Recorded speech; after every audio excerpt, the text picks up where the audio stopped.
निवडणुकीचा प्रचार आता अंतिम टप्प्यामध्ये आलेला आहे. आज तुम्ही शक्ती प्रदर्शन केलेलं आहे. काय सांगाल मीरा भाईंदर शहरामध्ये मनसेला कसा पाठिंबा आहे?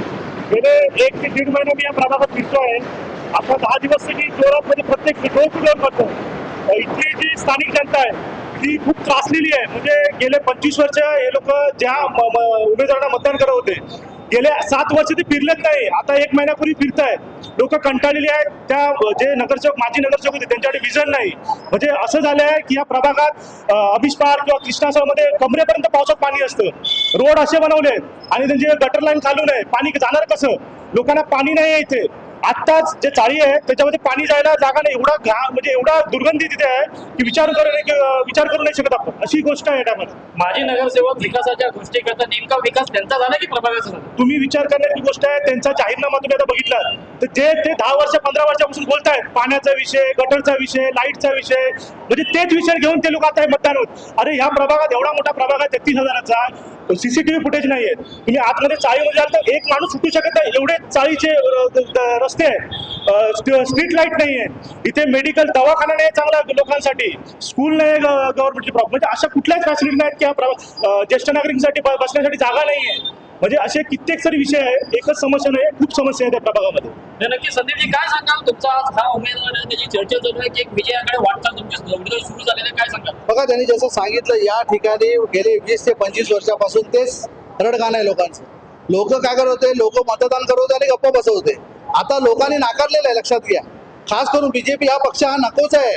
मीरा भाईंदरमध्ये हा विष आहे, पॉइझन आहे, अशी परिस्थिती आहे. त्यामुळे मीरा भाईंदरमध्ये खरोखर तुम्हाला जर तरकी आहे तर नवीन चेहरा देणं गरजेचं आहे. म्हणून मला वाटतं की संतोष शिंगाडे आमचे आहे, ते महाराष्ट्र सेनेचे तरुण तडफदार युवा नेते आहेत. तर त्यांना निवडून देण्याचा मानस ठरलेलं आहे लोकांचं. लोकांनी ठरवलं आहे की आता चेहरा बदली व्हायला पाहिजे. फार मोठ्या संख्येने आम्हाला पाठिंबा मिळतोय या तुमच्या माध्यमातून. तुमची युती झाली आहे शिवसेना उद्धव ठाकरे गट, पण तुमचा जो उमेदवार आहे त्याच्या गळ्यामध्ये काँग्रेसचा पट्टा दिसतो. नेमकी काय तुमची भूमिका? बघा, काँग्रेसच्या या ठिकाणी कुठला उमेदवार नाही आहे. त्यामुळे आम्ही सन्माननीय आम्ही जे मुझफ्फर हुसेन साहेब यांच्या मार्गदर्शनाखाली या ठिकाणी आम्ही 15 आणि 16 मध्ये उमेदवार न दिल्यामुळे आम्ही त्यांचा पाठिंबा घेतलेला आहे. आणि त्यांचे जिथे उमेदवार आहेत मग प्रमोद सामंत असतील, अजय सिंग राजपूत असतील, या ठिकाणी आम्ही त्यांना पाठिंबा द्यायचं ठरवलेलं आहे. त्यामुळे त्या ठिकाणी कॅन्डिडेट असताना आमचा पाठिंबा आहे. सध्या शहरामध्ये विकासाचे प्रश्न राहिले बाजूला, पण कलगीतुरा चालू आहे भाजप विरुद्ध शिवसेना. त्याच्याबद्दल आपलं काय मत आहे?